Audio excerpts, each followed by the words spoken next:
everybody, and welcome to Week in Tech Show.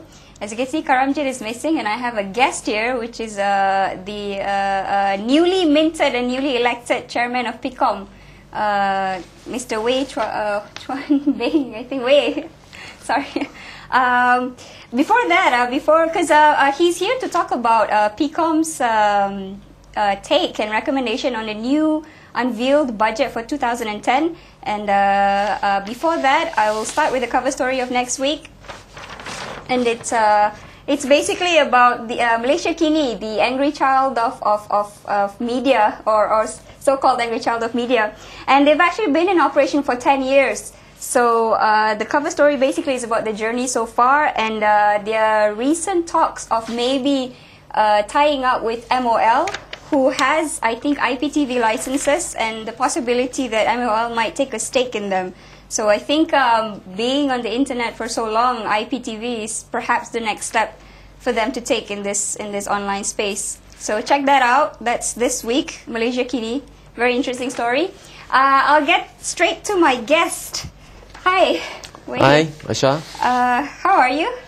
Very good this afternoon. That's good. So you were elected last week, right? On the 20th of October during our AGM. Right, taking over from David Wong Right, previously. yeah. So let's talk about the budget. I know that a lot of people, my friends included also, were extremely happy with the 500 ringgit per year broadband tax relief that was given personally.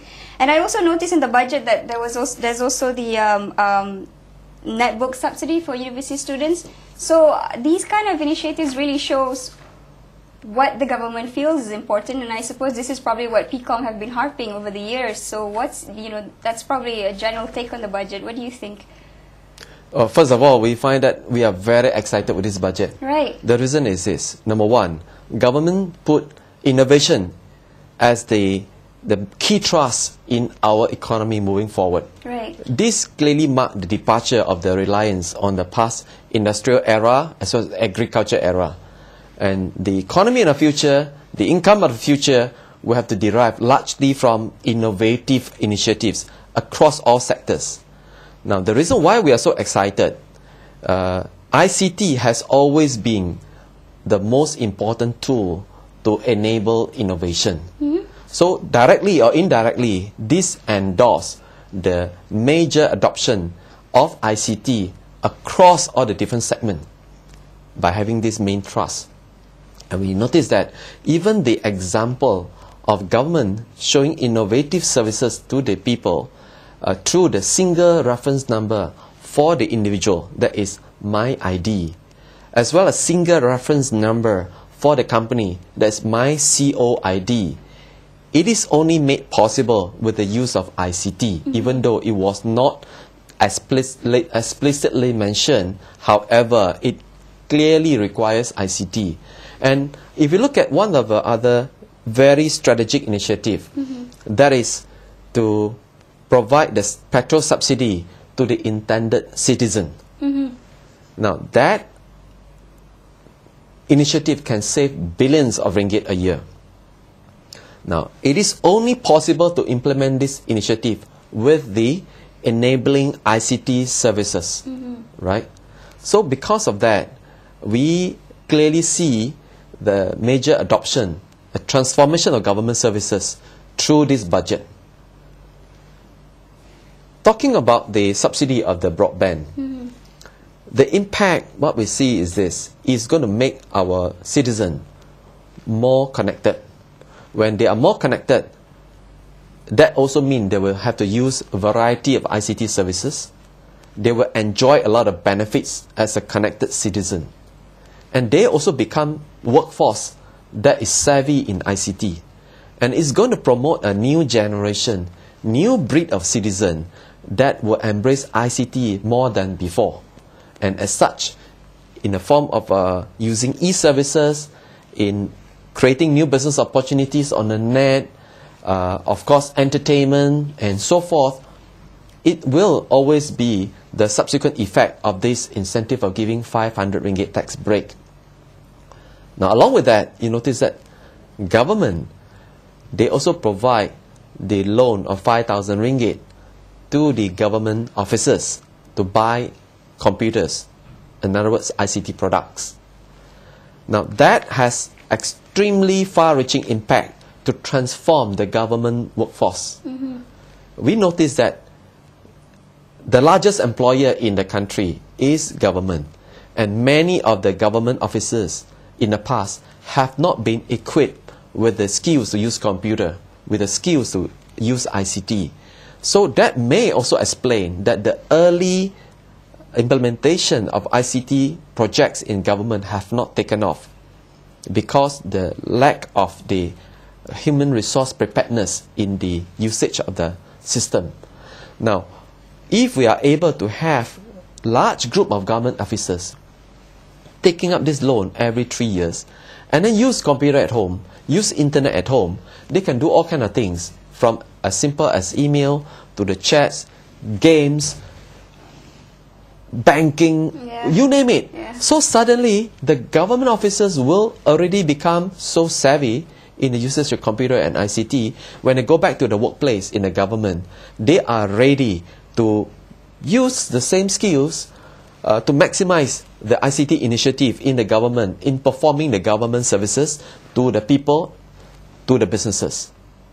Now, the third very key, I think key benefit of the budget recently is also about government sponsoring the use of internet and notebook to the first year university students. This would run to 100,000 students, right? $50, 50 ringgit a month for 2 years, regardless of whichever course that they may pursue. This has, again, very deep impact.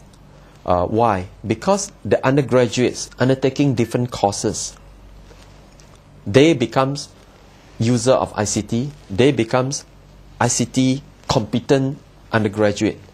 Next few years, they are going to become graduate, and they will enter the job market.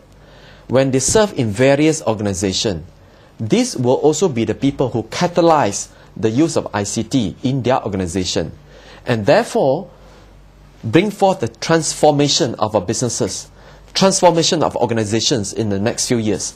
It is an ongoing process.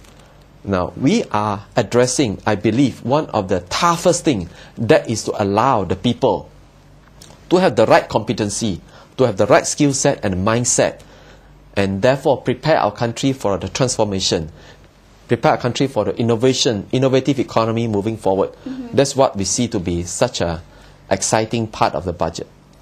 Right. I guess indirectly that would also stimulate the economy. But I mean, I've heard Najib speak in his speech about moving to a higher income nation and innovation. So I think this was just expected, and it's a good move. But myself, at least, I feel that by these incentives are good, but we are still users of ICT. We're not exactly producers of ICT. So I'm not so sure whether there is sort of any key initiatives that will make us in the long run not only users of ICT but also producers, because technically that is how you would move into a higher income nation. Well, that's certainly a good point.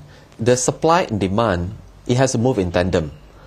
When there is a demand for ICT services, the supply side will also upgrade the capability. Right.